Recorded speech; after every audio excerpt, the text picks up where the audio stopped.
Welcome to your cathedral. I'm Father Greg Sakowicz. Special thank you once again to Mark Teresi, David Jonas, who provide beautiful music as a way to begin and end this beautiful entire package for the spiritual video reflection. So to Mark and David, you work so well together. Thank you very, very much. Special thanks to Paula Colleen, our director, producer, choreographer, does everything for the video production, pulls it all together with a beautiful smile and all. So Paula, thank you once and again. True stories. Many years ago in Florida, the St. Petersburg Times carried an interesting story about Don Shula. Don Shula, the former great head coach of the Miami Dolphins of the Professional Football League.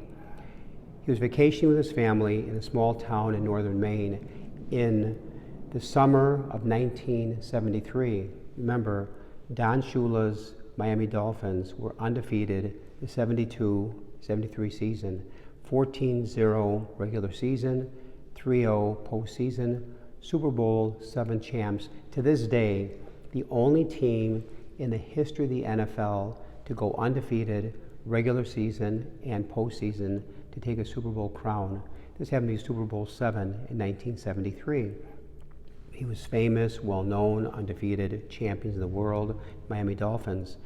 So he took his family to a very small town in northern Maine in the summer of 73 to get away from all the hubbub and relax before spring or before this training in August for the next football season.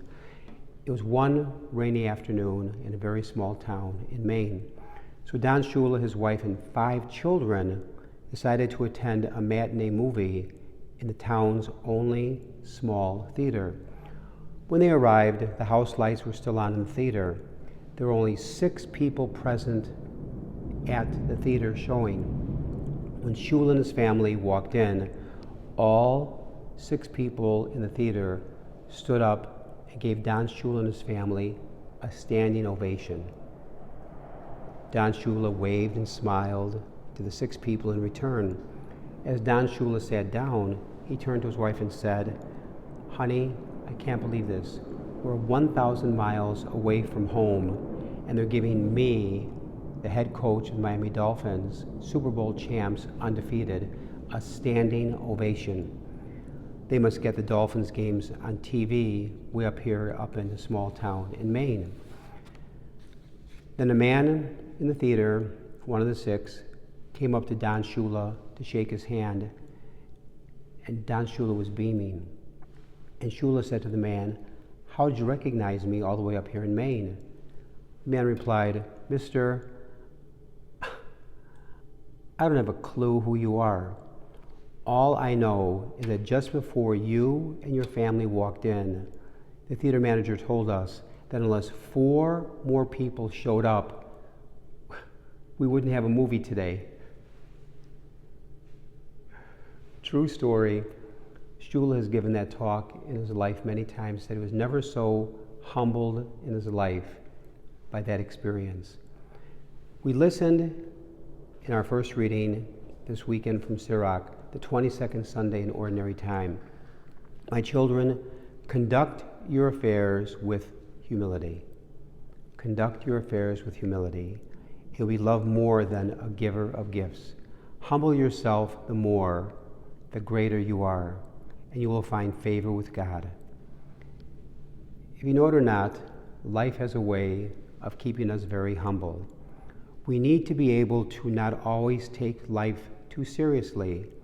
We must be able to laugh at ourselves once in a while. You know, when we are young, we have dreams of where life will take us. As we grow older, we have moved down roads we never dreamed about, some good and some not so good.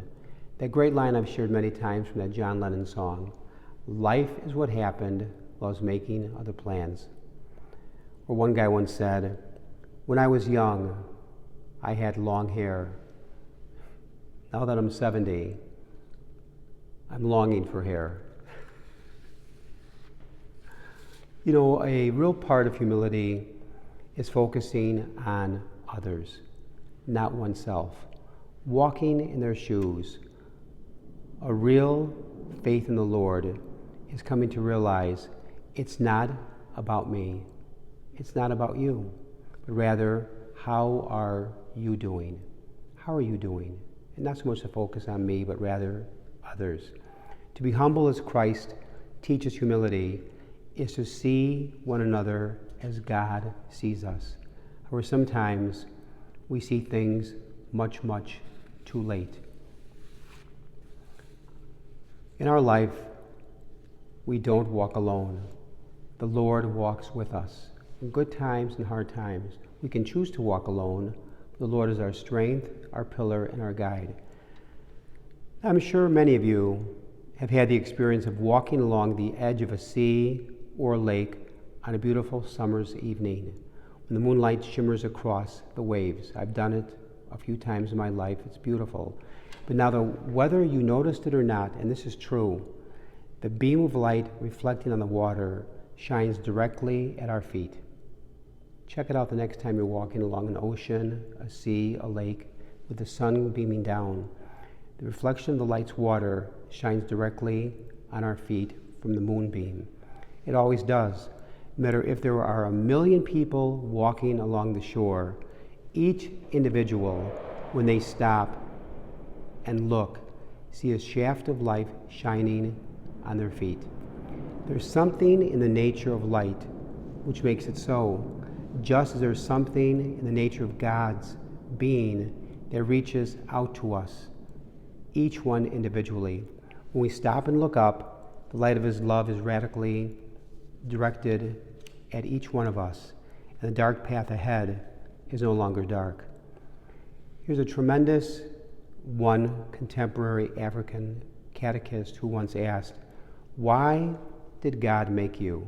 The answer, well, God thought you just might like it. I like that.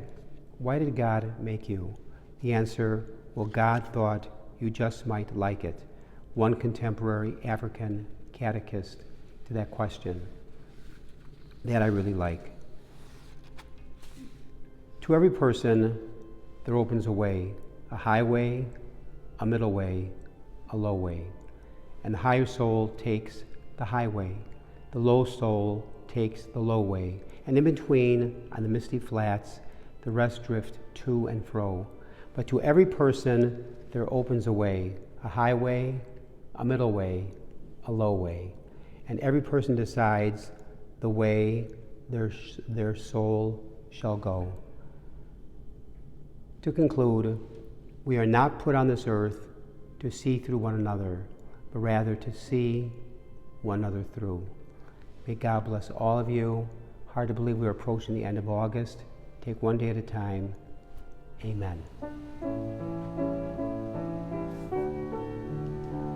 Oh, come and sit at my table, where saints and sinners are friends. I wait to welcome the lost and lonely, to share the cup of my love. Come to the feast of heaven and earth, come to the table of plenty. God will provide for all that we need here at the table of plenty.